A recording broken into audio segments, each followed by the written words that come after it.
Hello students, welcome to Magnet Brains. मैं Rupali Verma. Magnets brain बहुत कोशिश करता है आप सभी के लिए अच्छे से अच्छा कंटेंट, अच्छी से अच्छी चीज़ प्रोवाइड कराने के लिए। इतनी मेहनत करता है और ये आपको 100% फ्री प्रोवाइड कराता है। इसके लिए कुछ भी आपसे पेमेंट नहीं मांगता। हम कभी ऐसा नहीं करते कि आपको 2 वीडियो दिखाने के बाद उसके आगे के वीडियो या उसके आगे के टॉपिक अगर आपको देखने हैं तो उसके लिए आपको कुछ पे करना पड़ेगा। हम यहाँ टोटली हर चीज़ आपको 100% फ्री देते हैं। कोई भी वीडियो कितनी भी बार आप देखना चाहें, क्लास किंडरगार्टन से लेकर क्लास 12 तक के लिए, state board, Hindi medium, English medium, NTSC, olympiad, सब ही 100% फ्री अवेलेबल है आपके लिए। तो यहाँ पर हम आपकी कामयाबी यानी कि आपकी एग्ज़ाम, आपकी पढ़ाई के लिए बेइंतहा कोशिश करते हैं और इसी कोशिश में आप हमारे साथ बने रहिए। चलिए देखते हैं आज का वीडियो क्या है। तो आज की हमारी क्लास है 5th हिंदी। हिंदी की बुक है हमारी रिमझिम। रिमझिम 5 भाग है और इसका जो आज का अध्याय हमारा है वो है पाठ 16, पानी रे पानी, लेख। हमने इस पाठ में देखा था कि किस तरीके से पानी हम तक पहुंचता है और पानी को लेकर कैसी कैसी दिक्कतें होती हैं, कैसे गर्मियों में पानी की कमी हो जाती है, बारिश में इतनी बहुतायत हो जाती है कि हम लोग के घरों के अंदर तक पानी आ जाता है, खेतियाँ डूब जाती हैं। तो उसको लेवल करने के तरीके को बताया था कि किस तरीके से हम पानी को जो है लेवल कर सकते हैं, यानी कि बरसात के पानी को हम गर्मियों तक कैसे लाकर रख सकते हैं, संजो कर रख सकते हैं। ये सभी हमने इस पाठ में पढ़ा था। तो अब इसी पाठ से रिलेटेड हमारे पास में कुछ प्रश्न दिए गए हैं, उनको देखते हैं और कुछ एक्सरसाइज भी हैं। तो सबसे पहले जो हमारे पास आ रहा है, तुम्हारे आसपास, यानी कि आपके आसपास क्या चीज़ें घटित होती हैं उनसे रिलेटेड है। अपने आसपास के बड़ों से पूछकर पता लगाओ। अब जो ये प्रश्न आपसे दिए जा रहे हैं ये आपको अपने जो आपके घर के बड़े हैं या आपके आस पड़ोस में जो बड़े बुजुर्ग रहते हैं उनसे इस बारे में आप बात करिएगा और पूछिएगा। क्या है, तुम्हारे घर में पानी कहाँ से आता है? आपके घर में जो पानी आ रहा है वो आ कहाँ से रहा है? तो क्या दिया है, हमारे घर में पानी दिल्ली जल बोर्ड की सप्लाई से आता है। दिल्ली जल बोर्ड नदियों नालों के पानी को साफ करके सप्लाई करता है। तो किस तरीके से जो है पानी को पहले साफ किया जाता है और फिर वो सप्लाई करता है। तो आप सभी के एरिया का अलग अलग होगा, तो आप उनको पता करके लिखिएगा।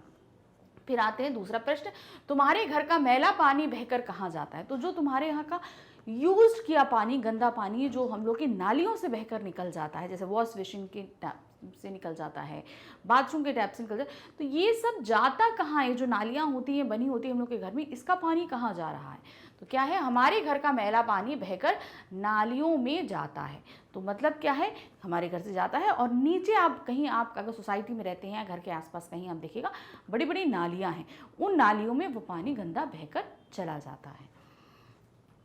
प्रश्न संख्या 3 है, 3 का तुम्हारे इलाके में धरती के अंदर का पानी कितने फीट या कितने हाथ नीचे है? अब ये तो आपको बड़ों से ही पता करना पड़ेगा कि आपके एरिया का पानी कितने फीट नीचे है या कितने हाथ नीचे है। तो क्या दिया है, हमारे इलाके में धरती के अंदर का पानी 20 से 25 फीट नीचे है, यानी कि ज़मीन की सतह से 20 से 25 फीट नीचे होता है। फिर अगला प्रश्न है, आज से 15 वर्ष पहले यह कितने नीचे था?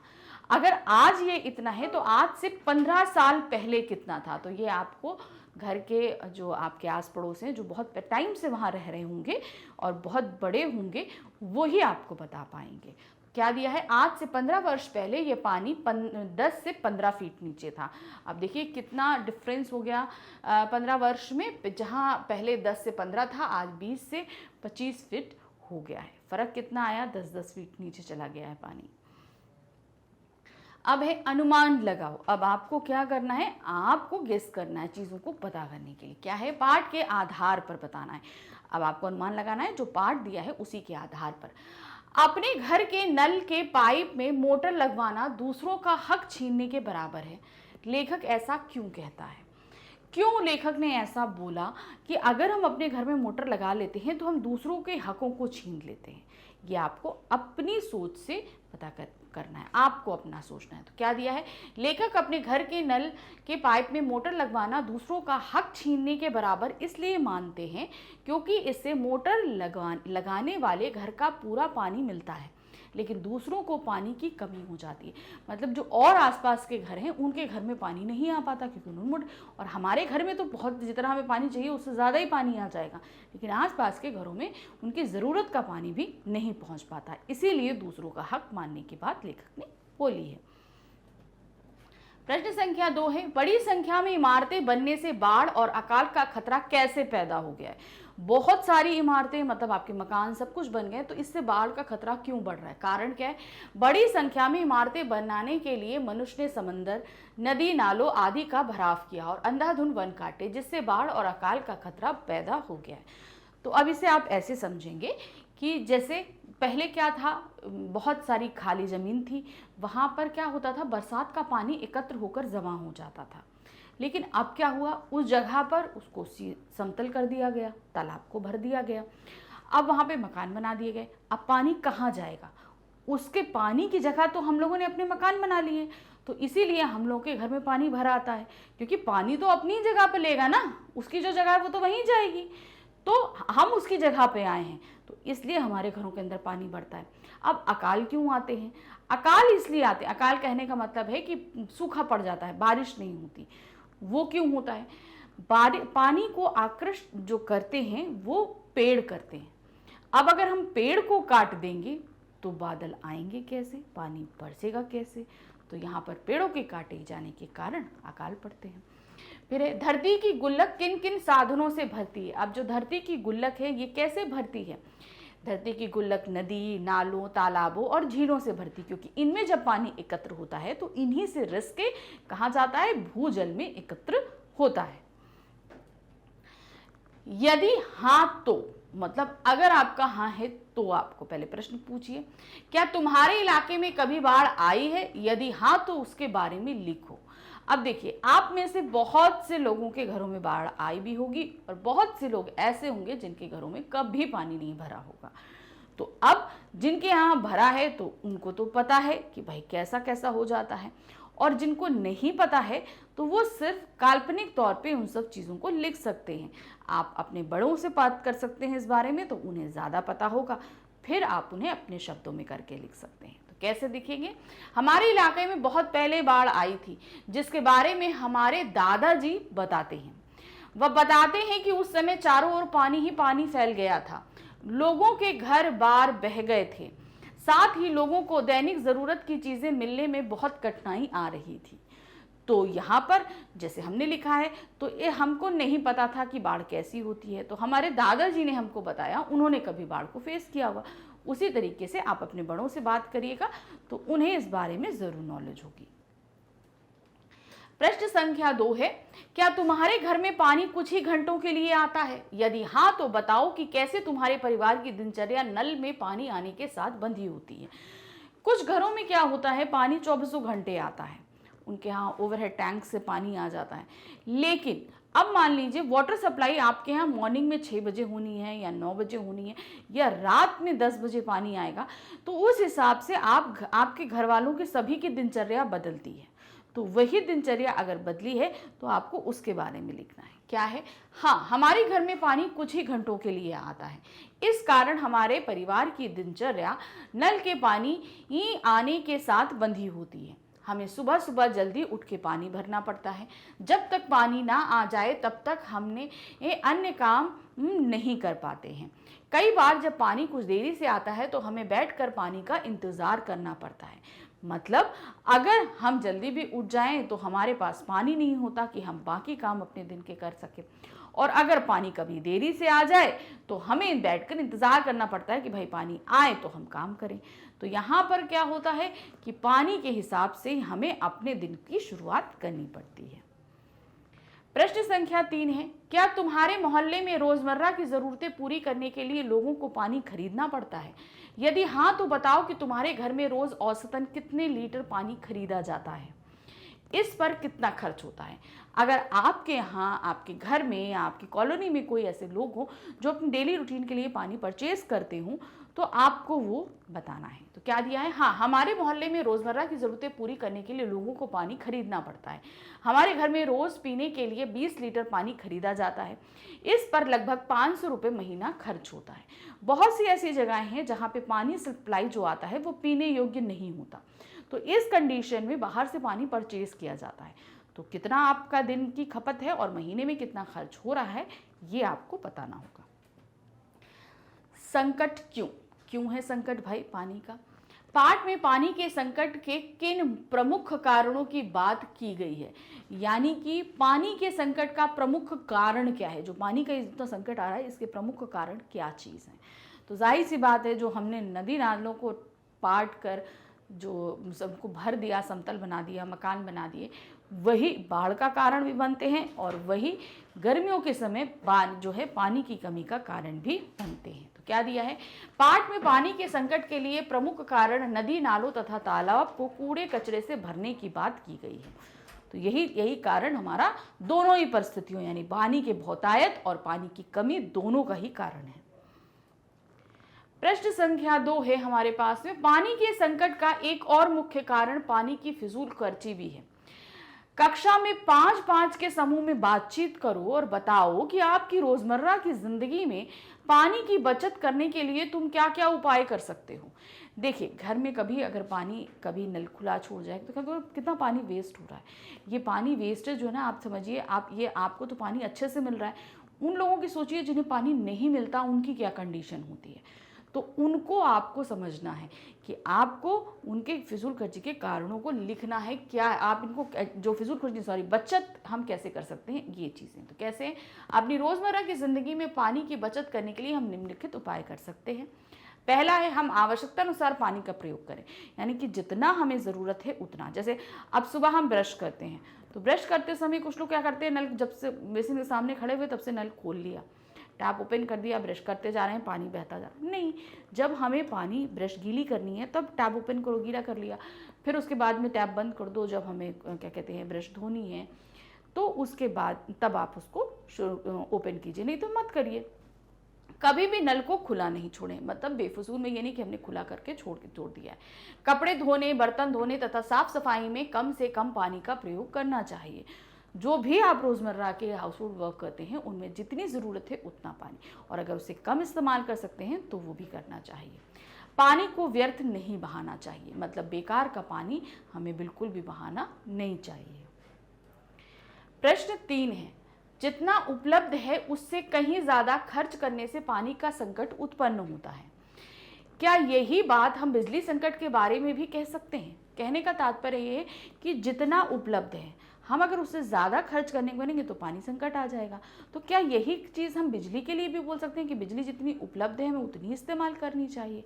हाँ, ये बात हम बिजली संकट के बारे में भी कह सकते हैं, क्योंकि किसी भी वस्तु की उपलब्धता से ज़्यादा प्रयोग उसकी कमी के कारण बन सकते हैं। कहने का मतलब है, बिजली को हम कहीं स्टोर करके नहीं रख सकते, ठीक है, हम इसको स्टोर नहीं कर सकते।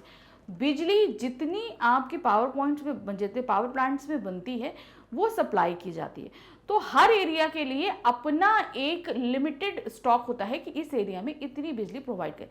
अब अगर मान लीजिए हम पूरा दिन 24 घंटे लाइट जला के रखें, फैन चला के रखें, एसी चला के रखें, तो अननेसेसरी बिजली का खर्च है ना, तो उससे क्या होगा, वहां पर बिजली का कंजप्शन बढ़ जाएगा। तो हमने जितनी ज़रूरत थी उससे ज़्यादा इस्तेमाल कर लिया, तो फिर क्या होगा, बिजली की कटौती होगी, मतलब बिजली को काट दिया जाएगा और तब हमें बिना फैन के बैठना पड़ेगा। तो परेशानी किसको, हमें को। इसलिए जितनी हमको ज़रूरत है उतना ही इस्तेमाल करना चाहिए। पानी का चक्कर, भाषा का चक्कर। अब मतलब पानी के चक्कर को तो हम समझ गए, अब इसी के साथ हम भाषा के चक्कर को भी समझते हैं। क्या है, पानी की समस्या या बचत से संबंधित पोस्टर और नारे तैयार करो। यह काम तुम 4-4 के समूह में कर सकते हो। मतलब आपको एक पोस्टर भी बनाना है पानी की बचत को लेकर और कुछ नारे यानी कि स्लोगन्स भी लिखने हैं। अब यहाँ पर सबसे पहले हमने क्या, कुछ स्लोगन्स लेकर आए हैं। पानी की समस्या या बचत से संबंधित नारे इस प्रकार हो सकते हैं: जल बचाओ, जीवन बचाओ, जल ही जीवन है, पानी की बूंद बूंद कीमती है। तो इस तरीके के आपके दिमाग में जो स्लोगन्स आ रहे हो आप उन्हें भी लिख सकते हैं। पोस्टर्स बहुत सारे हैं, जैसे कि यहाँ पर हम पानी, अब एक स्लोगन और है, पानी को बेकार ना बहाओ, ये है बड़ा अनमोल, इसे बचाओ। और पोस्टर आप इस तरीके से बना सकते हैं, जल है अनमोल, इसका नहीं है कोई मोल। तो इस तरीके से आप जो है पानी का एक पोस्टर भी बना सकते हैं कि बहुत ही प्रीशियस होता है, इसको आपको वेस्ट नहीं करना है। अब क्या है आगे, पानी की बर्बादी सबकी बर्बादी। इस नारे में बर्बादी शब्द का एक अर्थ है या दो अलग अर्थ हैं, सोचो। यानी कि एक जो स्लोगन दिया है, पानी की बर्बादी यानी सबकी बर्बादी, ये बर्बादी शब्द 2 बार इस्तेमाल हुआ है। क्या इसका अर्थ सेम है या अलग अलग है, ये आपको बताना है। इस नारे में बर्बादी शब्द के 2 अर्थ हैं। पहला, पानी को बर्बाद होना, तथा दूसरा, इसकी कमी से सबको होने वाली परेशानियां। यानी कि हम जो पानी को पहले वेस्ट करते हैं, अगर हमने वेस्ट कर दिया तो क्या होगा, हमें बाद में परेशानियां फेस करनी पड़ेंगी। तो यहां पर बर्बादी 2 अर्थों में इस्तेमाल किया गया है। अब प्रश्न संख्या 3 है, भाषा से ही रिलेटेड है। पानी हमारी जिंदगी में महत्वपूर्ण तो है ही, मुहावरों की दुनिया में भी हम उसकी जगह खास जगह है। पानी से संबंधित कुछ मुहावरे इकट्ठा करो और उनका उचित संदर्भ में प्रयोग करो। अब पानी से रिलेटेड आपको कुछ मुहावरे ढूंढने हैं, उनके अर्थ को लिखना है और उनके वाक्य बनाने हैं। तो हम यहाँ आपके लिए कुछ लेकर आए हैं, देखिए क्या है। पहला है पानी पानी होना, तो इसका अर्थ क्या होगा, शर्मिंदा होना। अर्थ कैसे लगाया, अपना झूठ पकड़े जाने पर सोनू पानी पानी हो गया।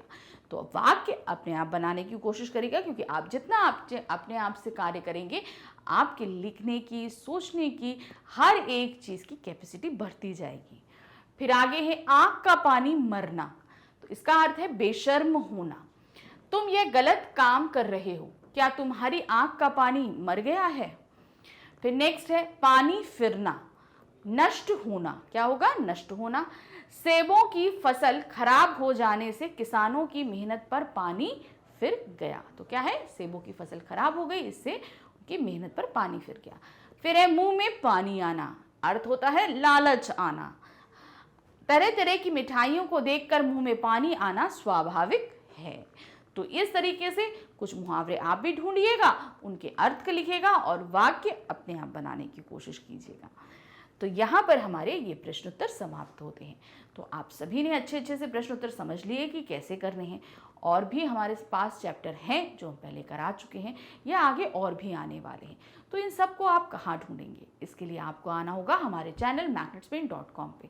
जब आप यहाँ पर आएंगे तो इस तरह का एक पेज ओपन होगा, तो उसमें आपके सामने होगा CBSE इंग्लिश मीडियम। बस आपको उसे क्लिक करना है, क्लिक करते ही आपके सामने सारी क्लासेस आ जाएंगी। आपको अपनी क्लास सेलेक्ट करनी है, क्लास 5th। जैसे आप इसे सिलेक्ट करेंगे, आपके सामने सारे सब्जेक्ट आ जाएंगे क्लास 5th के। अब आपको क्या करना है, जहाँ पर हिंदी है वहाँ नीचे वॉच नाउ लिखा है, आपको वो क्लिक करना है। जैसे ही आप क्लिक करेंगे, आपके सामने देखिए 5th हिंदी की पूरी प्लेलिस्ट आ गई है। अब आपको जो भी चैप्टर पढ़ना है उसे क्लिक करेंगे। जैसे ही आप क्लिक करेंगे, आपके सामने 2 टॉपिक आ जाएंगे। तो टॉपिक में आपके पाठ की व्याख्या है, प्रश्नोत्तर है, अभ्यास कार्य है। अब आपको जो भी वीडियो देखना है, जिसमें भी आपको डाउट हो रहा है, जो चीज़ समझनी है, उसे आप क्लिक करोगे। क्लिक करते ही आपके सामने इस तरीके से एक वीडियो स्टार्ट हो जाएगा। वीडियो देखिए, अपने डाउट्स को सभी क्लियर कीजिए, लेकिन साथ ही हमारे चैनल को सब्सक्राइब जरूर कीजिएगा, क्योंकि आगे आपके लिए और भी वीडियोस आने वाले हैं। तो सब्सक्राइब करने से क्या होगा, आपको इसके नोटिफिकेशन बहुत ही टाइमली मिल जाएंगे और आप उसे टाइम से देख भी लेंगे। इसलिए हमारे साथ बने रहिए। क्यों, क्योंकि हमारे चैनल पर प्रोवाइड कराया जाने वाला सारा कंटेंट हम बहुत ही मेहनत करके आपके लिए लेकर आते हैं। साथ ही ये बहुत ही अरेंज मेथड में हमारे चैनल पर मौजूद है। आपको बिल्कुल भी एक टॉपिक देखने के बाद दूसरा टॉपिक देखने के लिए इधर से उधर परेशान नहीं होना पड़ेगा, और टोटल 100% तो फ्री है ही। तो इसीलिए हमारे चैनल को लाइक, सब्सक्राइब, शेयर ज़रूर कीजिएगा। Thank you for watching, bye bye.